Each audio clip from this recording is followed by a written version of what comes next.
Hey. Yay. We're here. Hello. Who are you saying hello to? He says it's time to go. We're live. He's saying hi to someone. Counting down. You We have to say hello no to countdown. someone. There we go. So welcome, warm, incredibly warm spring welcome to the 707 show, Spiritual Chat Show, and I'm one of the hosts here, Moira Bush. Dwayne Richards. I'll prod him tonight to get him to go. and in case you haven't noticed, sitting and sharing the set with us here tonight is one of the most beautiful women I've seen in a very long time, and a bona fide real movie actress, Cynthia Stone. Yay. Welcome, darling. Thank you. I'm so honored to be here. So we ran a competition on the 707 show, and we asked people to audition and to submit a topic they'd like to talk about, a spiritual topic, and to submit a co-host, and Cynthia won. And she asked Dwayne to be here. Yeah. Surprising. Why? I didn't know. It's like, why me? Actually, I asked Shannon. I said, I don't know why not me, but I asked Shannon. I'm like, so it's the first. She's like, oh, I'm like, I think I know Cynthia. Yeah. So I went back to Facebook. I'm like, if it's the Cynthia that I know that we've met before, I'm like, okay. So tonight, my angels, the topic that Cynthia has brought onto the show for us, when it's really beautiful because we've not had it before, is the transformative power of love. Why did you choose that topic? I just realized that everything comes back to love. It's really all about love. Love changes people. It changes lives. So one glorious chain of love, of giving and receiving, unites everyone. And so it's really about, once you step into that power of love, it can be the most powerful force on earth, and it can transform and transmute anything. And so I realized that a lot of the problems, a lot of the ailments, a lot of the suffering that is going on can be completely changed with love. With love. It's a wonderful subject, and we're very pleased. Let's have a look who's joined us. Yay! Luke, Anthony, Elena. Hello, darling Elena. I left you a voicemail. Check your phone. George Picard. Oh, George. Hello, darling. We haven't heard from you for a while, so you're so welcome. Ryan Joseph. Oh, he's just beautiful. Have you ever met Ryan? He's an artist. He does the most amazing paintings. Oh, and amazing. Sherry Bros, Joanne, Tracy Price. Oh my goodness, wonderful. Welcome, warm welcome, spring welcome. Oh, the snow is melted outside. Yes. It does feel like spring. And your dress is so Yay, spring. Exactly. Or spring has sprung. I like that I brought this topic up because Dwayne and I divorced, and I'm on husband number 3. That's an epic tale in itself. So, I call them wasbins, by the way. Wasbins. Yes. There we go. Yeah, exactly. You can have a husband or a wasband. What is it? Yeah. Exactly. So I think if you could tell us a little bit about yourself, Cynthia, your journey, and why is the subject of love and the spiritual transformation of love so important to you? Absolutely. I think the audience would love to hear your story. Certainly, and I would love to share it. I actually was in a state where I was in an abusive relationship, and it wasn't like you would think. It was an abusive relationship with myself, where the outer critics weren't as bad as my inner critic. And I would actually feel incredibly low, depressed, defeated, worthless. I hated myself. And every day I just wanted to die. I just felt awful. And I attracted that. I attracted a mate that supported that belief, that was super controlling. And even though to the outside world it looked like I was put on a plateau, deep down I felt unloved, unworthy, and all of those things. So it's very important coming out of it now, realizing that when you are low on yourself, you attract that. But I didn't see that at that time. I thought, well, this is just the human condition, because let's face it, look what we're faced with. We have, when you're watching TV, for example, commercials, you're told that you're not beautiful, that you smell, that you, need this product, that product in order to be worthy. And so I didn't feel worthy. I felt like, oh my gosh, I'm never going to be good enough. I'm constantly comparing myself to other people. And so that led to a downward spiral of destruction. When I met this man, I was with him for 8 years. By the 7th year, I was so depressed. I couldn't even believe it. I was suicidal. But I didn't actually want to end it, but I did fantasize about it. And I was like, I've got to get out of this mess. And so I ended up like reaching for help, like turning to the divine and asking, please, like get me out of this mess, right? And so I ended up getting a call from a friend who said she did this Vipassana meditation, which is, I'm like, what the heck's Vipassana? She's like, it's 10 days silent meditation. I'm like, oh my gosh, that sounds amazing.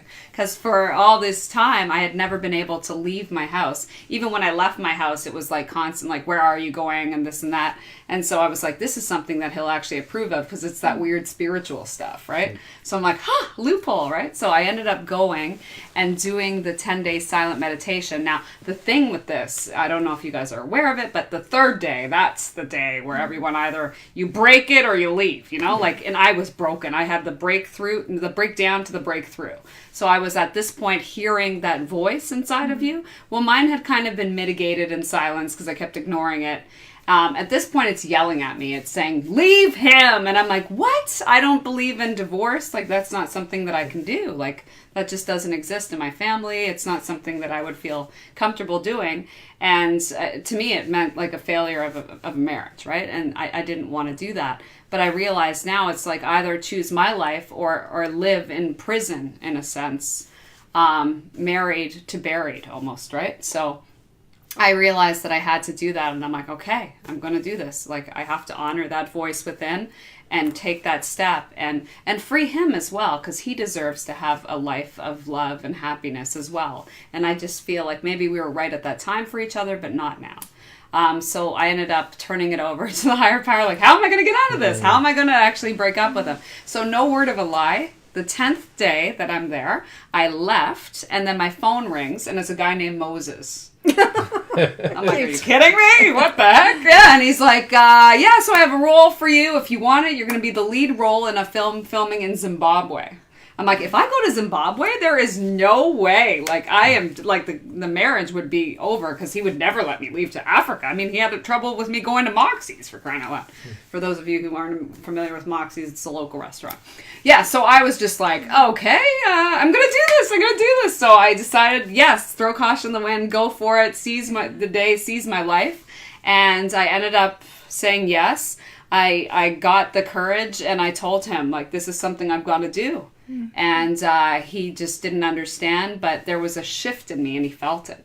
And so it's one of the hardest things I've had to do is to be able to end something, but it was also the beginning of something new. And with every, season that ends, a new season begins. I send him love and light every day. Like, I know that it's the most difficult thing, they say, divorce, because unlike a death, you can still see that person. And that's a really challenging thing. And so people ask, like, how are you able to, get reborn? Like, you're so alive, you're so happy, I've never seen you like this. And it's really about honoring that divinity within you and saying yes and choosing life and choosing what makes you happy and stepping forth into your greatness and not allowing anyone, especially yourself, to suffocate and silence yourself. Did you lose your ability to trust that what you knew real love to be versus this love that was turned out to be an abuse of power? Or did you lose your trust, or did you in any way? Because I know when we get divorced, it's like, how do you trust? You think you're in love with somebody, and then afterwards you find out, hang on, that was a game or a pattern or an illusion that I was buying into. It wasn't reality. How do I trust my instinct again to say that the person I'm meeting, I'm really in love, or was it another game? Absolutely. Did you go through that? That's a great question. And yes, I did. I mean, I started doubting myself. I'm like, how could I have been so stupid? How could this be? But when I did the meditation, when I came back in, I realized that it all stemmed from me.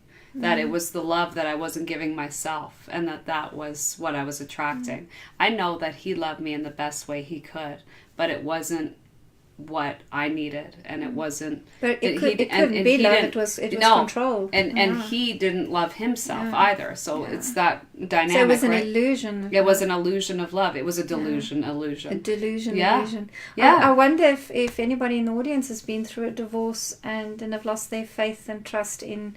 Can you love again, and can you trust that the feeling you have when you meet somebody new, that it's the real deal? What happened with yours, Dwayne? Can we talk about money? No, you're here to talk about love. It's easy to talk about that comes into it later. Makeup then. It's all good. The question? See, really well. When you got divorced and I knew you had children, so it had to be done in a way that was very caring, and I know you wanted to take great steps with that. But when you met Charmaine, you with Charmaine now, and we all love Charmaine. We've met Charmaine. We love you, darling. You're amazing. When you started to have feelings for another woman again, and it's great to have a man's perspective. I'm sure that's why you chose we gotta have exactly. In the hot seat. Did you trust your feeling? Did you think, am I going to get it right this time, or how's that process for a man from your perspective anyway? Yeah, it's a little trickier too, because there's a combination of different things. So like when you have kids and like I said, it's different than that because you're still going to co-parent, so it's part of that. Course, So you can't just cut it. Well, you some people can, I guess. Some people take that approach. We took a different approach to say, okay, we still like each other. I was just there before I was at the house before I came here tonight, so we still have a different relationship. Just it's not same as what we were married. It's actually probably better than when we were married in some ways that we get along better. And then part of it was when we started ventured in, because we met through personal development. So the chap of the personal development, you're out looking for like the outside solution, like what's the trying to purchase something to fix. And then it wasn't until I started doing more of the spiritual work when you start figuring, okay, there's those solutions more inside. And even that was while having already met Charmaine and sort of working through that piece. And then introducing, numerology and, being a 25/7. The 25 is all about trust. So that kind of compounds it because you're like, well, but it can be a guide. It doesn't have to be, you don't have to have issues with trust. You can just say, well, that you can do it again. Doesn't have to be perfect. I'm just checking to see if anybody else has put comments. Michael, can you see, has anybody said that they've divorced and that they've been through a little love trauma? No, but of course Joanne's laughing her head off at Dwayne. Yeah, she's laughing her head off. Yeah, exactly. She's laughing her head off. Yeah, yes. Okay. Well, Joanne is single. So I would like you to give, because Joanne's kind of opening up to love and romance now, right? She's one of our beautiful souls in our 707 family. What advice would you give Joanne to find the love of her life? So Joanne, listen up. All right, Joanne, this one's for you and for anyone else who might be single and ready to mingle. I would ask, first of all, have you put in your order? Ooh. That's what it is. So when you actually are ready for love, you can actually pinpoint the characteristics that you want in a mate. And it's important to be very clear, because when you're lost like a fart in the wind, you're going to have try putting, somewhere in the GPS, see where you end up. It's not going to happen. You got to have a destination in mind. So the destination being dream man, dream woman, whatever it happens to be, and writing out those characteristics. Now, it's not necessarily about the outside looks, because that really will fade over time. It's more about what's internal. The values are really important. It's important to find someone who's compatible with your values. A lot of times you'll find somebody that has nice little traits here and there, but if you clash on those values, that's going to be a huge problem moving forward. And I know when I met my beautiful Paul, it was those values that was the match, because he had the same values as I did. And I've said this so many times to people, one of the things I love about my Paul is, if we were walking down the city one day with some friends, and there was this slumped beggar hanging over one of the grids trying to get some heat up, but his legs had moved into the road and cars were coming around this corner pretty tight. Wow. And I assumed that something wasn't right if he was lying this badly positioned. Yeah. And so many people, including friends, just kept walking past, but not my husband. No. Not Paul. Wow. He bent down, shakes his, "Are you okay, mate?" and made sure he tucked his legs in. Wow. And that's those values, because I was behind watching them all, because I'm a slow walker. I don't walk as fast as, I've got short legs. I'm always behind the whole troop, right? There you go. Driving Miss Daisy in the back, right? And I watched this whole thing. So I knew by the time I got there, that's what I would do. Yes. But I didn't have to, because my Paul did it. So, Joanne, those values are very important. What are your values, and what are the values you want to match to you? Wow. Joanne said, I never lost faith in love. I lost faith in myself and had to get back onto the path of loving myself. Amen. She's divorced as well. Yeah. Yeah, and that's huge. I mean, when you can come to terms with yourself, when you can actually, they say love your neighbor as you love yourself, but how many of us actually turn inwards and love ourselves? The Sikhs have a custom where they actually thank God for every part of their body, from the tip of their head all the way to the bottom of their feet, and whatever that happens to be for you. But like when you're grateful, when you cultivate that attitude of gratitude, it radiates, and people are attracted to that. They're like, wow, you know. So okay, let's talk practicalities. Yeah. So how did you meet Charmaine? Yeah. I want to know, like, how did we how get did you Joanne to meet? meet Yes. someone, right? Oh yeah, like Listen how do you up, go out listen there up, now? Joan. After you place your order? Yeah. What do you do? So there's some different options of technology is available. Charmaine, I didn't meet this way, but one of the things I did was doing different things through Meetup. So because again, Meetup is a great way to actually just get out to be social first, without having to be the pressure of a one-on-one date. Yeah.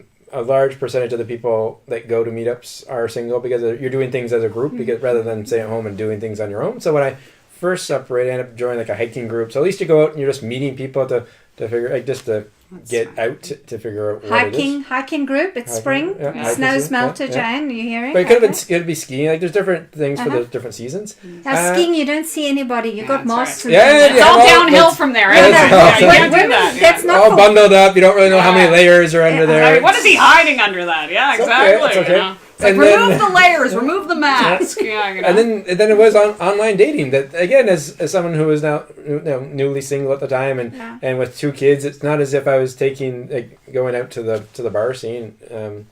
So it was. So was this your Tinder surprise, or it was not Tinder, but it was Match. But I tried Tinder. I've tried Tinder and a couple of different ones, and it's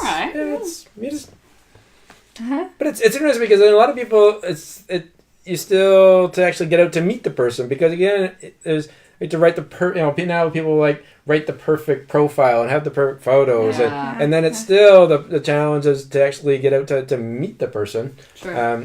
Okay, so we want to know from our audience. Please share if you're enjoying this conversation about the power, the transformational power of love and dating and reclaiming your faith in yourself and loving yourself. Are you loving this conversation? Share the show, and we'd love to know from you. Did you try internet dating, and how did that go? And do you recommend it? And we'd like to know. So Even Facebook has Facebook. Facebook. True, there's Facebook dating now as yeah. well. So it's. Yeah. So you with somebody now, you're Yes. in a relationship. So you That weren't was sharing how fascinating. did Yeah, that happen? sure. Okay, so after throwing caution to the wind, I come back from Africa. I'm like, woo, okay, what a rush that was. Amazing. So then I come back and I am in the depths of despair because all of a sudden everything, the excrement has hit the oscillator, after divorce, the whole financial situation. So I start looking at my paycheck and I'm like, oh my gosh, right? Being an artist and like being in between things, and I'm like, what am I going to do here? And then I'm trying to find a roommate because a lot of my friends are no longer my friends because it was controlling, right? So I had lost a lot of people. I had met somebody, I thought she was a cool chick. Let's move in with her. Let's do that. Not a good idea. It turned out she was a few fries short of a Happy Meal. Let's just say that. So I was like, oh my goodness, what am I doing here? And then I end up with another friend after I move out with her, and it turns out that she is a vegetarian. That's a new term that I made up. Vegetarian. That's right. No, I know. That's It's another topic. Exactly. We got it. Yes, there's love in many forms, and I embrace all forms. But I wasn't feeling it. I mean, I love all people, women, men, doesn't matter. But I preferred to date men. Sorry. I didn't notice it. People were like, she seems very possessive of you. And I'm like, oh, we're just friends. No, apparently we weren't. I was blinded to that. Anyways, fast forward to the future. Yeah, so then I end up, then it becomes like, it was a home that started almost becoming like well, what happened was the maintenance worker ended up moving in. Because they thought, well, the maintenance worker can then do work on the home if anything needs to be done. And I'm like, well, that's a smart idea, except it turned out he was a little bit creepier than perhaps I would have liked a roommate to be, and started trying to get into my room. Anyways, it was not a good situation. So I'm like, hand to God, please help me get out of here. So once again, prayers were answered. Power in prayers. And I ended up being summoned to work at a trade show because I am the Salka brush lady. It's like flossing, yet easier. Yeah, very intriguing. So they, when I was there, I'm like, oh, good, I'm getting a paycheck. This is going to be wonderful. Then all of a sudden, a man in a suit comes by and says, I have a proposition for you. I'm like, pardon me? And he was like, no, it's a great career. You can do this. What we do is we put you up in a hotel. We give you all the food. You try a new career. If you don't like it, so be it. And I'm like, I don't know, it seems kind of weird, but something told me just put the card in your back pocket. Anyways, it got really dodgy at home. I realized I had to get out of there. The sooner, the better. And ended up calling him, and it turned out it was some insurance thing. I ended up being at this hotel.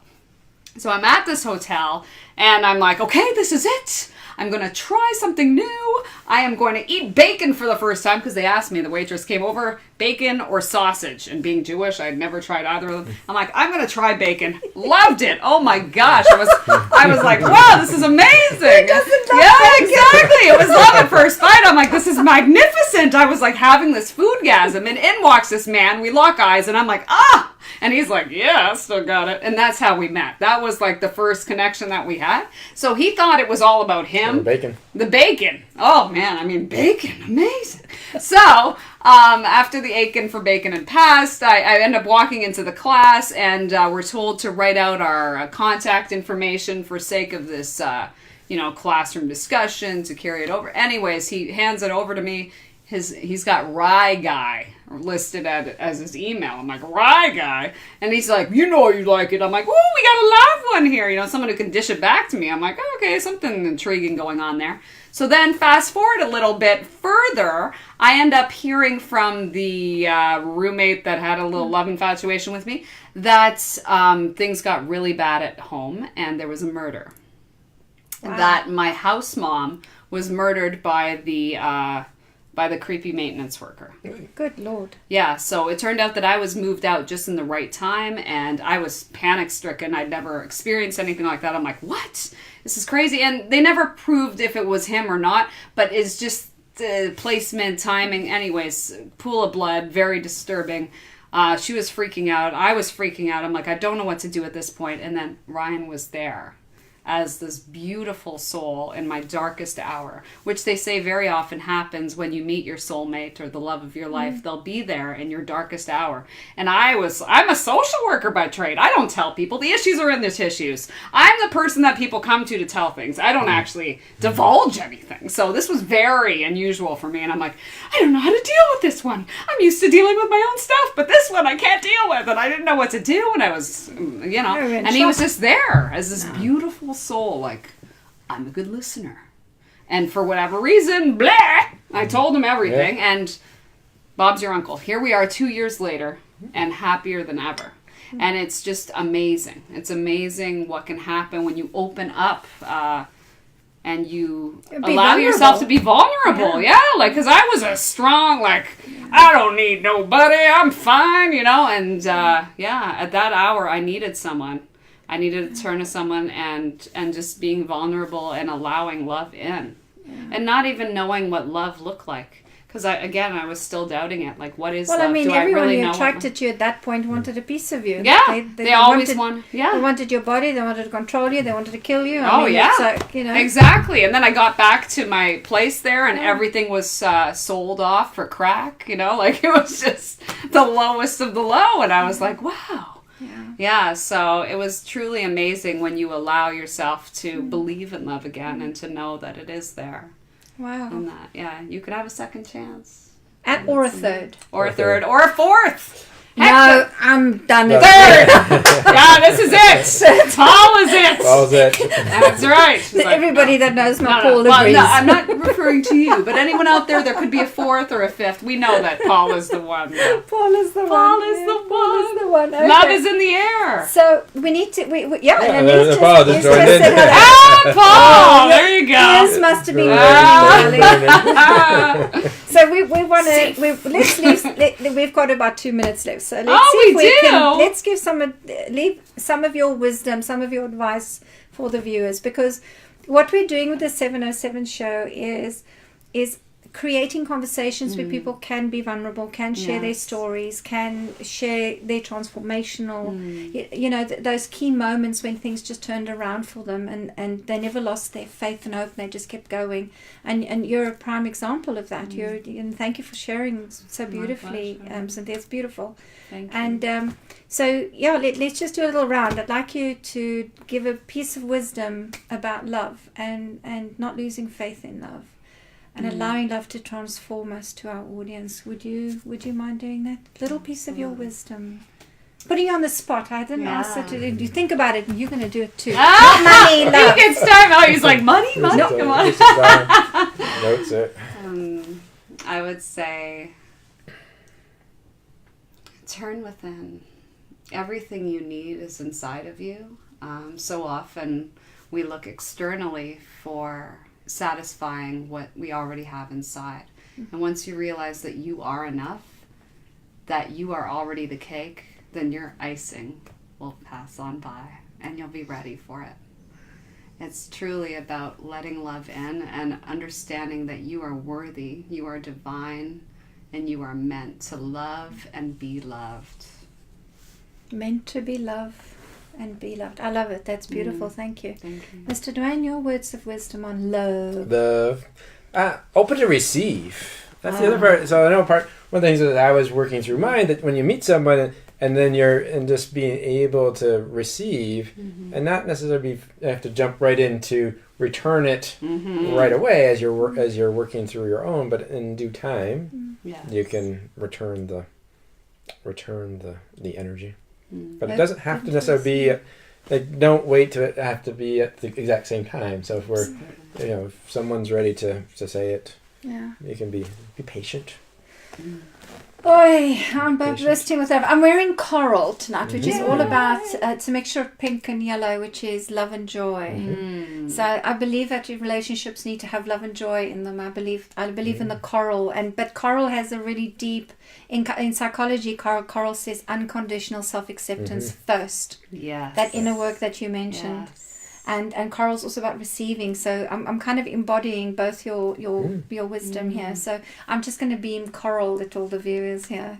Thank you so much, Cynthia, for coming to show, and all the best with your career. You're an amazing actress. Thank you. And we're going to be looking up her movie. Mrs. Jones. Mrs. Jones, yeah. Mrs. Jones, Calla Lily, and then I have another Nigerian movie coming out, Italian, Sword in the Stone remake, Oh, Sword in the Stone. Yeah. Oh my God. Okay, that I want to see. All right, you're going to have to tell us how to get a hold of that. Yeah, for sure. Yeah.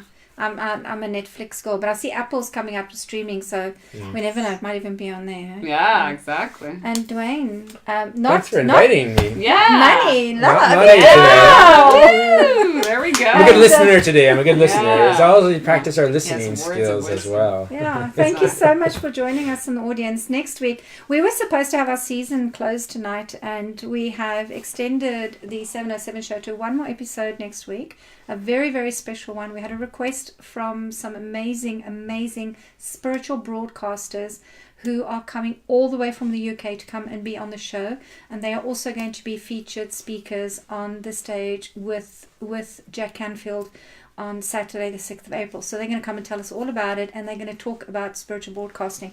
And it is Mark Steven Pooler, and it's Michal Zirtz. Also, I'm hoping I've got that right, Michal, and Lynn Hope Thomas. Those are the three guests. I'm going to be meeting them for the first time. We really spiritual broadcasting is important, isn't it? Yes, so important. Yeah, and they're also in the whole, formalizing and giving yourself a foundation and all the branding and the structure that you need to be able to do this kind of spiritual broadcasting and telling people about your beliefs and spreading hope.